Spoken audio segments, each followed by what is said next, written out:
Kaze nanone mu makuru n'ibiganiro byacu bigezweho muri uno mwanya tugiye kurabira hamwe amakuru akomakomeye cyane akomeje kugenda aravugwa mu gihe mu gihugu cyacu ciza c'u Burundi hakomeje kumvikana umwuka mubi cyane cyane mu gutegura amatora yimirije nga mu Burundi mu mwaka uza w'2025 azasozezwa nayo mukuru w'igihugu muri 2027 by'umwariko bamwe mu bari barahunze barakomeje kugenda baratahuka nga mu gihugu cyacu ciza c'u Burundi. Ibi ni bigaragaza uburyo rero politike y'u Burundi itangiye kuba mpuzamakungu ndetse by'umwariko ibigendanye no kwibasira umudahuje ivyumviro bya politike akaba rimwe rero mu bitanguye kugenda biragabanuka. Ibi nimwe mu vyumviro by'abatari bakeya mu nyuma y'uko rero uwahoze ayicegera c'umukuru w'igihugu by'umwariko c'u Burundi by'umwariko ca kabiri akaba yongeye kwakirwa n'umukuru w'igihugu ciza c'u Burundi Evariste Ndayishimiye nkuko vyoma bigaragara. Benshi baratongoye mu nyuma y'uko rero nawe ari umwe mu bagize uruhara mu kwiyamiriza kiringo ca gatatu cyo muri Petero Nkurunziza ashaka kongera kwitoreza ikibanza cy'umukuru w'igihugu mu kiringo cya gatatu mu gihe bitari byemewe nga mu Burundi aho yabonaga yuko by'umwariko agiye guta igihugu mu kaga. Gervazi Rufyikiri by'umwariko yarahoze aricegera ca kabiri cy'umukuru w'igihugu yaraye yakiriwe na President Evariste Ndayishimiye nga mu gihugu cacu ciza c'u Burundi.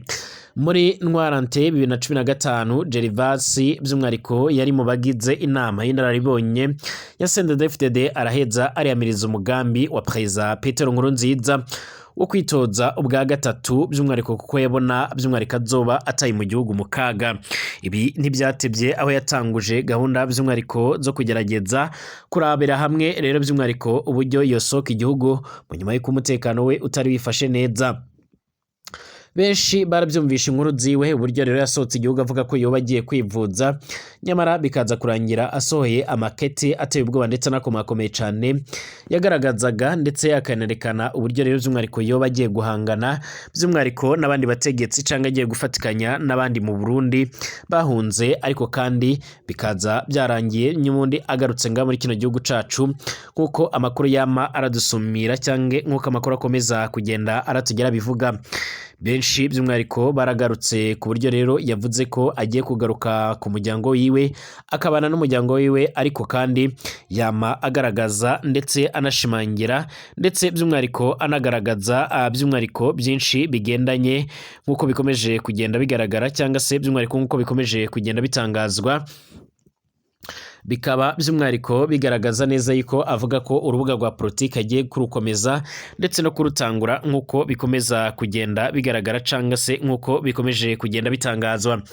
Mu nyuma by'umwariko kandi y'uruzinduko bwana Félix Tshisekedi yagiriye nga mu gihugu cacu ciza c'u Burundi by'umwariko ku ruhande by'umwariko nkuko bikomeje kugenda bigaragara cyangwa se nkuko bikomeje kugenda bitangazwa hari byaje kugenda biratangazwa n'ibiro bya President Evariste Ndayishimiye u Burundi ariko kandi nyuma y'uko twaje kugenda turabitangaza turagenda turabinyuranyuramo muraza kunyemerera ngaruke by'umwariko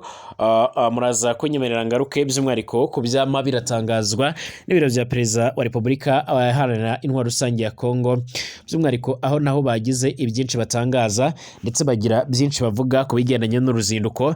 Ibibaye kandi mu gihe bwana Tshisekedi aherutse no kongera gukorera uruzinduko by'umwariko muri Kongo Brazzaville kwa Denis Sassou Nguesso umwe mu bategetsi baturanye nawe by'umwariko yama yaragiye by'umwariko yaba yaragiye kuganiriza ku bigendanye n'urugamba ndetse n'ingwano ziriko ziribonekeza ku butaka bwa Repubulika Iharanira Intwaro Rusange ya Kongo.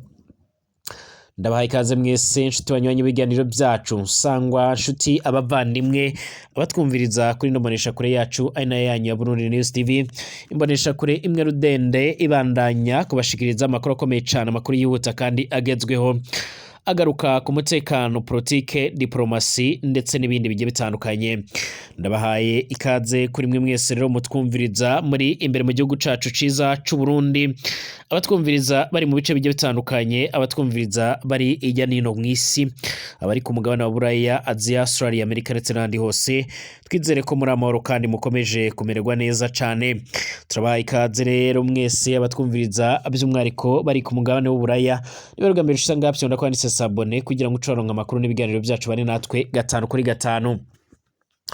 turabahaye ikaze kandi namwe mwese mutwumviriza bari mu bihugu byo bitandukanye nk'ibihugu by'ababanyi bari mu Rwanda, batwumviriza bari muri Uganda, Kenya na Tanzania, Congo, abari mu burengero bwa Afrika, umuneko bwa Afrika ndetse na Afrika yo hagati, mwese ndabahaye ikaze mwese. Kaze tuyatangurire mu Burundi, turabere hamwe ibigananye na politike y'u Burundi iko yabihagaze ndetse n'ibikomeje kugenda biravugwa. Mu nyuma y'uko rero by'umwihariko leta y'u Burundi ikomeje kugenda irotsa igitutu igihugu c'abanyi c'u Rwanda, by'umwihariko igisaba by'umwihariko ko cyotanga bamwe rero mu bagize uruhare mu kugerageza gutembagaza ubutegetsi bw'umuhisi Petero Nkurunziza, ndetse by'umwihariko leta y'u Burundi ikaba ikomeje kugerageza gukurikirana bamwe mu bagize uruhara by'umwihariko mu kwiyamiriza ikirungo cya gatatu cy'umuhisi Petero Nkurunziza. Muri 2015 abantu bongeye gutungurwa, bongeye kumigwa. Gervas Rufyikiri by'umwihariko yahoze ayicegera ca kabiri c'umukuru w'igihugu yaraye yakiriwe na Perezida Evariste Ndayishimiye nk'uko byuma bigaragara. Muri ntwarante 2015 Gervas yari umubagize inama y'inararibonye ya CNDD-FDD, araheza ariyamiriza umugambi wa Perezida Nkurunziza Petero wo kwitoza bwa gatatu kuko yabona azobataye igihugu mu kaga. Muri Ruheshi 2015 Gervas by'umwihariko yarasohotse igihugu avuga ko agiye kwivuza, ageze hanze aca amenyesha yuko rero umutekano wiwe wari ubangamiwe mu gihugu, yongera yandika ikete rero rikomeye cyane ryo kwerekana ingene rero Perezida Nkurunziza atarakwiriye kwitoza ubwa gatatu. Nimwe rero mu nyandiko zikomakomeye cyane z'icyo gihe mu mahanga. Gervas by'umwihariko yarakoze ibyigwa bikomakomeye cyane ku bijyanye n'intwaro ikomakomeye cyane, harimwo ikigwa gikomeye cyane ku bijyanye n'ingene umugambwe CNDD-FDD unaniwe kuva mu ngendo y'ikiroberi ngo ihinduke umugambwe koko, by'umwihariko nk'uko byuma bigaragara caisse de la transformation du CNDD-FDD du mouvement libéré et parti politique et Burundi. Kugeza ubu rero niyo nyandiko ihambaye cyane ifasha gutahura ikibazo cya CNDD-FDD nga mu gihugu cacu c'u Burundi. Perezida Evariste Ndayishimiye yoba agira aje rero ku isoko yumve impanuro z'iyincabwenge Uburundi bwibarutse cyane, akeneye ifoto by'umwihariko yo guhenda amakungu ko rero ubutegetsi bwiwe by'umwihariko bwahindutse. Ico tuzi neza nuko rero ubutegetsi bwemeye kumviriza impanuro za Dr. Gervas Rufyikiri, by'umwihariko hari byinshi kandi byohindura, ariko kandi impanuro batumvirije by'umwihariko akibatwara boba by'umwihariko bagiye kuzumva ubu ngubu nkuko byoma bigaragara. Hari abatari bakeya rero by'umwihariko bakomeje kugenda bagaragaza ko nyamara uyu nguyu wabaje afise indi migambi karundura, indi migambi ikomakomeye cyane nga muri kino gihugu cacu ciza c'u Burundi. Mu nyuma y'uko rero Evariste Ndayishimiye akomeje kugenda yigira intakogwako, ndetse akaba akomeje kugenda arashora igihugu c'u Burundi mu manga, abatari bakeya by'umwihariko barakomeje kugenda bashimangira, ndetse bakaba bakomeje kugenda bagaragaza ndetse baranerekana neza ko batewe impungenge n'ibikorwa bigiye bitandukanye, cyane cyane ibiriko birakogwa na CNDD-FDD. CNDD-FDD by'umwihariko yarashinjijwe amabi menshi, amanyanga menshi ndetse n'amashano menshi, ariko kandi gushika ubu ngubu abatari bakeya bakaba bariko baragaragaza ndetse baranerekana neza yuko rero biteguye ko zimwe mu ncabwenge ubwo ziriko ziragaruka nga mu Burundi ari insinzi ikomakomeye cyane, ibizotuma bufatanya bose bagaca barashyira iherezo by'umwihariko cyane cyane ku bikorwa bya CNDD-FDD nk'uko bizoma bigaragara. Ibibaye mu gihe kandi bivugwa ko Perezida w'igihugu cacu ciza c'u Burundi Evariste Ndayishimiye akomeje kotswa igitutu kugira ngo ace ararekura by'umwihariko Generali Guillaume Bunyoni yahoze ari umushikiranganje wa mbere mu Burundi, ndetse akaba yararongoye n'igipolisi c'u Burundi. Icyakora amakuru agendanye n'izo ngingo turaza kwegaruka mu makuru yacu ataha. Munyemerere ngaruke n'ubundi kubyaje gutangazwa n'ibiro bya Perezida Tshisekedi by'umwihariko ukubutse i Bujumbura ku munsi w'ejo nk'uko byoma biragaragara. nkuko twama tugaruka kuri izo nkuru Perezida Felix Antoine Tshisekedi wa Repubulika Iharanira Intwaro Rusange ya Kongo by'umwihariko yaraye ahuye na mugenzi we w'u Burundi by'umwihariko Evariste Ndayishimiye mu ruzinduko rw'ubushuti yagiriye i Bujumbura. Ibiro bya Perezida Tshisekedi byaratangaje ku rubuga ngurukana bumenyi rwa X yitwa Twitter ko abakuru b'ibihugu byombi rero boganiriye by'umwihariko mu gihe c'amasaha agera hafi kuri 2 mu ngingo zirimo n'ubufatanye hagati y'ibyo bihugu n'umutekano. U Burundi burasanzwe bwarohereje ingabo mu burasirazuba bwa Repubulika Iharanira Intwaro Rusange ya Kongo kubwo amasezerano hagati y'ibihugu byombi zirwana ku ruhande rw'ingabo za leta y'icyo gihugu FARDC mu ndwano n'umutwe w'inyeshamba wa M23 yongeye kubura by'umwihariko mu mpera z'umwaka wa 2021. Aho murasirazuba bwa Repubulika Iharanira Intwaro Rusange ya Kongo kandi ingabo z'u Burundi by'umwihariko zirahagwanira n'umuhari w'inyeshamba uhakorera wa Red Tabara urwanya ubutegetsi bwa Gitega mu gihe cyaheze wanagabye ibitero mu Burundi by'umwihariko byiciwemo abantu batari bakeya. Kugeza ubu kandi Red Tabara iraherutse kugaragaza ko irutse kwirara by'umwihariko mu birindiro ndetse no mu bigo biremereye cyane by'ingabo z'u Burundi baza guhitanamo by'umwihariko wari wungirije mu bayobozi bari barongoye icyo kigo cya gisirikare. Gitega irashinze ubutegetsi bwa Kigali rero gufasha Red Tabara. Ikirego Kigali na Red Tabara bahakana bivuye inyuma bakagaragaza ko ataho bahuriye n'ibyo bibazo. Ibiro bya Perezida Evariste Ndayishimiye byo byaratangaje ku rubuga rwabyo rwa X ko uruzinduko rwa Tshisekedi rubaye ikibatsi gishasha cy'ubufatanye bwo mu nzego nyinshi hagati y'ibihugu byombi mu rwego rw'akarere k'ibiyaga binini. Uretse kuba rero impande zombi zivuga ko rero urwo ruzinduko ruri muri gahunda yo gushimangira amahoro n'umutekano n'iterambere mu mibereho ndetse no mu bukungu, nta ngingo zirambuye zatangajwe z'ibyo ba Perezida bombi boba boganiriyeho. Ibiro bya Tshisekedi byo biravuga yuko kandi iyi nama iri muri gahunda y'ibikorwa rero byo kwimakaza iterambere n'umutekano mu karere k'ibiyaga binini nk'uko byoma biratangazwa na Perezida Tshisekedi. Felix Tshisekedi ndetse na Evariste Ndayishimiye baraherukaga guhurira n'ubundi i Beijing mu Bushinwa kwigenekerezo ya 5/0 uyu mwaka wa 2024 iruhande rw'inama ku bufatanye hagati y'Ubushinwa ndetse na Afurika. Baheruka guhura mu mezi make yashize kandi by'umwihariko mu nama ya Komesa ibihugu bibarizwa muri Komesa aho Perezida Tshisekedi yari yaje nga mu gihugu cacu c'u Burundi i Bujumbura. Tshisekedi kandi yarerekeje i Bujumbura mu nyuma y'umunsi avuye muri Congo Brazzaville muri Congo guhura nyine na mugenzi we Denis Sassou Nguesso baganira ku ngingo zirimo rero n'ubukungu nk'uko ibintu bimeze mu karere by'umwihariko mu burasirazuba bwa Repubulika Iharanira Intwaro Rusange ya Kongo. Izi nama z'aba bategetsi bo mu karere zinabaye hashize iminsi kandi akoze impinduka zikomakomeye cyane mu buyobozi n'uburongozi bukuriro bw'igisirikare cy'igihugu cya FARDC bitewe no kuba rero ari ngombwa kandi byihutirwa nk'uko byosomewe by'umwihariko ku televiziyo ndetse na radio by'igihugu nk'uko byoma bigaragara. Inama yari yitezwe cyane yari guhuza Perezida Tshisekedi ndetse na Perezida w'u Rwanda Paul Kagame i Rwanda by'umwihariko muri Angola kwigenekerezo ya 15 y'uku kwezi ntiyabaye ku munota wa nyuma kuko ari impande zombi zitumvikanye ku ngingo y'ibiganiro hagati ya RDC n'umuhari wa M23. Iyo nama yari yitezwe kugeza ku masezerano yo kugarukana amahoro n'umutekano burasirazuba bwa RDC. Raporo y'inzobere z'umuryango w'abibumbye n'ibihugu byinshi byo mu burengero bw'isi rero birashinja u Rwanda gufasha M23 ibyo Rwanda rwamuruhakana rwiva inyuma rukagaragaza ko by'umwihariko ntaho bihuriye nk'uko byoma bigaragara canke nk'uko byoma biratangazwa. Abategetsi bombi by'umwihariko barakunze guhura ndetse bakaganira by'umwihariko ku mpande zombi nk'uko bikomeje kugenda bigaragara canke nk'uko byoma bigaragara. Amakuru yihuta kandi akomeza kugenda tugerageza ko atugaragaza ko by'umwihariko abakuru b'ibihugu bya Repubulika Iharanira Intwaro Rusange ya Kongo by'umwihariko n'u Burundi baherutse by'umwihariko mu myaka yaheze banashyize umukono rero by'umwihariko ku masezerano yo gufashanya arimwe rero ibikorwa by'iterambere byo ku rwego rwo hejuru hamwe n'imigenderanire. Ni ibyabaye ku igenekerezo rya 13 mu kwezi kw'indwi 2021 hari mu mpera z'urugendo rero umukuru w'igihugu cy'u Burundi Evariste Ndayishimiye yagereye muri Kongo by'umwihariko ku butumire bwa mugenzi we Felix Tshisekedi.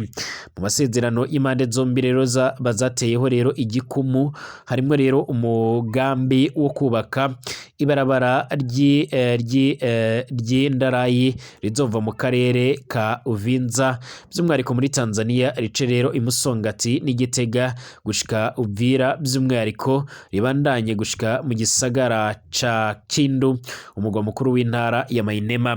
Mu kiganiro bagiranye rero n'abamenyesha makuru bavuze kandi ko by'umwihariko baganiriye ingene ho kubakwa by'umwihariko ikiraro gifatanya intara ya Cibitoki n'akarere ka Uvira kabimwe mu bikorwa rero by'iterambere hagati y'ibihugu byombi. Nta giciro cyange by'umwihariko igihe narengwa cy'ibyo bikorwa rero kigeze kiratangazwa. Uno munsi ariko itangazo basohoye riramenyesha ko rero hagiye gushyirwaho umugwi w'abahinga bava rero mu bihugu byombi kugira ngo bigere rero hamwe ingene n'imigambi y'abategetsi bombi yoja mu ngiro. Mu bindi baganiriyeho rero byumvikanyweho harimo bumvikanye ko Perezida Evariste Ndayishimiye azofasha kugira ngo igihugu ca Kongo gishobore kwinjira mu ishiramwe ry'ibihugu byo mu karere by'umwihariko ka Afurika y'Ubuseruko. Ibyo byarabaye. Perezida Tshisekedi nawe yemerera by'umwihariko mugenzi we ko azomufasha kugira ngo Burundi bushobore kwinjira mu ishiramwe ry'iterambere ry'ibihugu byo muri Afurika y'Ubumanuko SADC. Kuko byuma bigaragara hampande y'imigambi y'iterambere bumvikanye gufashanya mu bijyanye n'ikibazo cy'umutekano na rirya mu ntambara Kivu y'Amajyepfo muri Kongo havugwa ko rero umugwi w'inyeshamba z'abarundi zigwanya ubutegetsi bwa Gitega ibyatumye Burundi bugenda buvugwa akwinjiza ingabo muri icyo gihugu guhangana n'iyo migwi. Ibyo birasanzwe ko by'umwihariko Burundi bwamaze kurungika abasoda benshi ku butaka bwa Repubulika Iharanira Intwaro Rusange ya Kongo mu bikorwa bya misi yose mu rwego rwo kugira ngo bace barahangana n'uwo muhari nk'uko amakuru yama aradusumira cange aratugeraho. Bwana Nahimana Patrick uvugira umuhari wa Red Tabara arakunze kugaragaza ndetse no kwerekana neza yuko umuhari wa Red Tabara uhirutse kwivugana abarundi benshi ndetse ukaba waramaze kugenda by'umwihariko uhangana unagaye ibitero biremereye cyane. Ni mu gihe umuvugizi w'ubushikiranganje bwo kwivuna abansi ngabo mu Burundi Brigade Generali by'umwihariko nk'uko Iyoma arabitangaza cyangwa se nk'uko Iyoma aradusumira akaba yarashimangiye ko by'umwihariko igisirikare cy'u Burundi aricyo gikomeje kuza imbere ndetse gikomeje gukora ibishoboka byose kugira ngo gice kirahangana n'ibyo bikorwa byose nk'uko amakuru yama aradusumira. Uyu nguyu yatangaje neza yuko by'umwihariko ibyatangajwe by'umwihariko n'abategetsi bo muri Red Tabara by'umwihariko ari ibinyoma ariko byaraje kugaragara inyuma ndetse binagaragara neza yuko impande zombi zikomeje ibikorwa byazo bya misi yose byo guhangana ndetse no gukora iyo bwabaga mu rwego rwo kugira ngo bace barakora iyo bwabaga kugira ngo bahangane n'ibyo bikorwa nk'uko amakuru yama aradusumira cange nk'uko amakuru akomeza kugenda aratugeraho muri rusange. Kugeza ubu ngubu icyakora ku ruhande rwa Repubulika Iharanira Intwaro Rusange ya Kongo ndetse by'umwihariko n'abandi bategetsi bagiye batandukanye bakaba bakomeje kugenda bagaragaza ndetse baranerekana neza yuko biteguye kuzohangana n'umuhari wa M23. Perezida Putin yarahiriye kwihorera ku bitero bya drone bya Ukraine. Perezida w'Uburusiya Vladimir Putin yaratangaje ko rero biteguye kwihorera mu buryo rero bukomakomeye cyane kubagize uruhara mu gutegura ibitero bya drone ku gitero cya drone cyagabwe mu mujyi wa Kazani kwa gatandatu. Igitero cyaragabwe muri Kazani rero kibasiriye inyubako zo guturamwo n'uruganda cyangiza byinshi cyane ariko ibitangazamakuru byaranditse ko nta muntu akomeretse. Perezida Putin yarabwiye umuyobozi wa leta ya Tarasansi by'umwihariko imwe rero mu zigize Uburusiya ko umuntu wese ugira ibyo rero asenya mu Rusiya azabona by'umwihariko ibirenze ibyo yakoze. Ati ari we wese by'umwihariko w'imbaraga zose yakoresha by'umwihariko mu kugira icyo rero yangiza mu Burusiya azabona mu gihugu cye by'umwihariko ahangirika byinshi kurushaho kandi azicuza kubera ibyo ari gukora nga mu gihugu cacu. Russia Television yaranditse ko rero Putin yizeye ko abayobozi bo mu gace kagabwemo ibitero bazasana ibikorwa byose byangijwe n'umwanzi. Inzego z'ubuyobozi zaratangaje ko iki gitero cyagabwe by'umwihariko na drone 8 esheshatu by'umwihariko zoherejwe ku nyubako zo guturamo, imwe rero ijya ku nyubako y'uruganda mu gihe indi imwe rero yarasiwe mu kirere. Kuva 2022 ingwano y'Uburusiya na Ukraine yari itangura, Ukraine yagiye igaba ibitero mu bice bigiye bitandukanye by'Uburusiya byegereye umupaka, ariko kandi ibitero bya drone bikagira ni Moscow, Kazani aho ni kure, kuko rero by'umwihariko harimo intera ya kilometero 1379 uvuye muri Ukraine.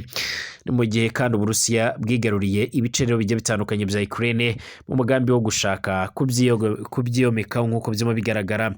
Abategetsi ku mpande zombi ntibajya umunwa, buri wese agaragaza uburakari ndetse n'ubushongore n'ubukaka ku bigendanye n'uru rugamba, ndetse benshi bagaragaza ko biteguye kuzahangana. Mbashimire, dusubire mu masaha ari imbere.